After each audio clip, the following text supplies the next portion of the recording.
Awesome. Hey everybody, my name's Kay. Welcome back to my channel, and today I'm bringing you my July wrap-up. So this month I read 16 books for a total of 4,019 pages. I tend to pay more attention to the number of pages I've read in a month rather than the number of books, just because I do read a lot of different types of books. So I'll read graphic novels, novellas, short stories, but then I also read like big tomes, 500, 600 page books. So to me, keeping track of the number of pages is a better reflection of how my reading month went. First up, I read Grey Sister, Bound, and Holy Sister, which is books 2 and 3, and then the novella of the Book of the Ancestor trilogy by Mark Lawrence. I really enjoyed this book. I thought the magic was very interesting. The world building was very good. And overall, I think I gave all 3 of the main novels 5 stars, and then the novella I gave like 4 stars because it was still really good. It was just extremely short. I had like a couple of like nitpicky things that I didn't super care for in the books, but overall there was nothing big and glaring. I had a really good time reading it. I definitely plan on buying all 3 of the books to add to my bookshelves. So I would highly recommend it for anyone who enjoys a good fantasy story and doesn't mind violence, for sure. Next, I read the 6 volumes of the Descender series, which is a graphic novel series by Jeff Lemire. I originally had read the first 4. I read them as they come out. I had not realized that both volumes 5 and 6 were released at the end of last year. So I ordered in 3 through 6 from my library. I had the first 2 already. And this is one of my favorite graphic novel series. It's probably, I think it was the first one that I ever read when I first got into reading graphic novels. I don't read a ton of them, but this is definitely my favorite. It's got robots and kind of this not really apocalypse, but kind of post-apocalyptic world. There's a lot about, what makes someone alive, what makes them human. And I just found this series really compelling. The art is amazing in it. I really love the art style that is used for these. And I think I gave every volume of this 5 stars. Next up, I read Middle Game by Shauna McGuire. This story features a lot of alchemy. You have Roger and Dodger, who are like the embodiment of kind of the force of the universe, I guess. You have Mr. Reed, who was created by an alchemist, very much in the vein of Frankenstein's monster. He was pieced together from corpses, and then he killed his creator, and now he's basically trying to take over the world. This book I was kind of disappointed by. I got kind of overhyped on it. I was seeing in a lot of places everyone was just gushing about how much they loved it, and I was a little let down, mostly I think because of the villain, Mr. Reed. He just didn't really... He wasn't as scary as the people around him acted like he was. He never really did anything to me that justified how terrified people were of him. And so when you don't have a strong an antagonist, it kind of brings the whole story down. But I still gave it 4 stars. I still enjoyed it. And I'd still recommend it. It's very interesting and kind of complex. It's definitely, you kind of got to think about what's going on. It does get a little confusing, but I had a really good time reading it. Next, I read Jacobi by William Ritter. It's the first in the Jacobi series. It is a YA fantasy. Yeah, like mystery fantasy, I guess. It's basically a Sherlock Holmes kind of retelling. Jacobi is a detective, but he's more of a supernatural detective. And then you have Abigail Rook, who is from England, I believe, and she's just come to New York. I think they're in New York. As you can tell, I can really remember all the little details. But anyway, she kind of finds a help wanted posting and becomes his assistant, kind of on probation to see if she'll work out.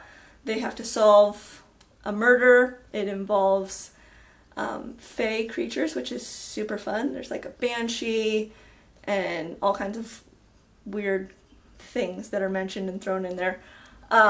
It was a lot of fun. I'm pretty sure I gave it 4 stars. I definitely plan on continuing. It's one of those rare YA series that I actually enjoyed, and I was left wanting to read more, which is not normally how things go, so I was super happy. The next book I read in July was Midnight Never Come by Marie Brennan. I found this book because I really enjoyed her Memoirs of Lady Trent series and wanted to see what else she had written. This is a historical fantasy, takes place during the reign of Queen Elizabeth. You have the Elizabethan court and then the fairy court with Queen Invidiana. She's an elf queen. So it follows Lady Lune, who is a member of the fairy court, and then Michael Devon, who is a member of the mortal court. And their basic goal is to, in the case of Lady Lune, she wants to dethrone Queen Invidiana, who is a tyrant and is a cold and heartless bitch. She's terrible.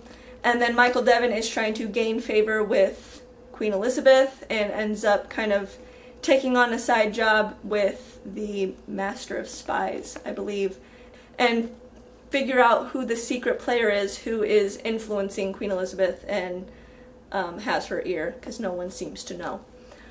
This book I gave 4 stars. I really, really enjoyed it. She takes actual historical fact and actual historical figures and then weaves her story into the gaps. So a lot of these characters that are mentioned that are from the mortal court, from Elizabeth's court, were actually people, and then she's just filling in the little bits and pieces that history doesn't tell us, and she does it with fairies. So you have goblins and giants and elves and brownies, which are some of my favorite things. I love kind of the folklore creatures and things like that. So I was really happy to find this, and I really enjoyed it. I plan on continuing on to the next book, actually this month in August, so I will hopefully be posting something about that later. Next up, I read The Killing Moon by N.K. Jemisin. So this is first in a duology. I really liked it. It's a little difficult to describe. The magic system is based off of dreams. You have the gatherers, who are the people who can wield and collect this magic, and then you have kind of everybody else who can't. You have the one city who employs the gatherers, and then there's a neighboring city, country place, that has outlawed this type of magic because it can be used to kill people. And they look at it as basically state-sponsored murder. This took me a little while to get into. I think it was 100 pages probably before I really got into it, and then I devoured the rest of it. The characters were really good. The world building was very interesting. I believe she sort of was inspired by Egyptian, kind of, I know, with the names and things like that, and it is in a desert and stuff like that. And I definitely am looking forward to reading the next book. I'm not sure when I'm going to get to it. I don't have it on my August list, so hopefully then maybe in September I'll read the other half of this story. But I would definitely recommend it to anyone who's a fan of N.K. Jemisin. This definitely fits in with her style of her other books that she's written. Next up was Daughter of Necessity by Marie Brennan, which is a short story novella. It's available at Tor, I think. You can just read it for free.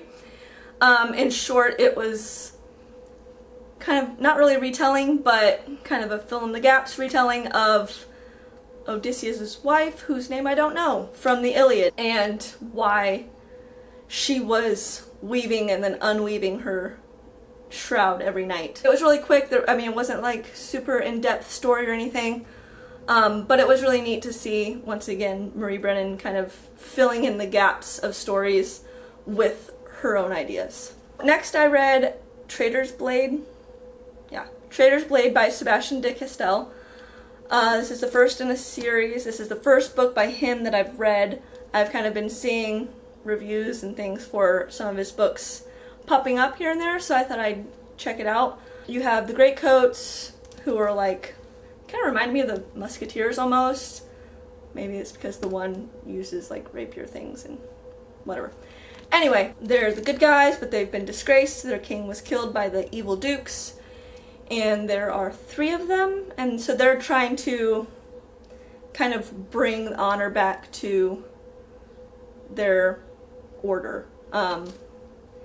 It's very interesting, a lot of kind of behind the scenes political bits kind of here and there. But mostly it's a straightforward, these are good guys, they're doing good things, they're just trying to get along. Everyone around them shits all over them all the time and hates them. Especially the main character, Falcio, is intent on maintaining his honor and trying to continue the legacy that his king left behind. This book was alright. I think I gave it 4 stars, but it wasn't anything that I was super excited by. I saw the twists, the kind of the surprise ending or whatever. I saw it coming really early on. So that kind of took some of the fun out for me. I'm not sure if I will continue on with the series or not. It's not one that I would buy and keep on my shelves or anything like that. It was good, but it wasn't anything super impressive or exciting for me. The last thing I read this month was My Favorite Thing is Monsters by Emil Ferris. It follows a 10-year-old girl named Karen Reyes. Her neighbor died. Everyone is saying that it was suicide, but she doesn't think it was. It was kind of suspicious. I was disappointed by this. I didn't realize going in that it was more kind of historical fiction. It takes place in the 60s. Her neighbor was like from Germany or something, so there was Nazis in her past, and then now in the present day that it's dealing with, you have kind of the civil rights movement going on. I had thought it was going to be more, not necessarily horror, but just have like, you know, monsters. And it really didn't. I will say that the artwork in here is absolutely, and for that it got 3 stars even though I didn't super enjoy the story. And I think I was tempted even to give it 4 just because of the art. It's all done with cross-hatching and like colored pens, and it's done in the style of like being Karen's notebook, like a lined notebook. So it's really cool, it's beautiful. It just wasn't really a story that I enjoyed or is anything that I would really want to read. But it was gorgeous. So that's it for today. Thanks for sticking around. Like and subscribe down below, and I will see you guys next time.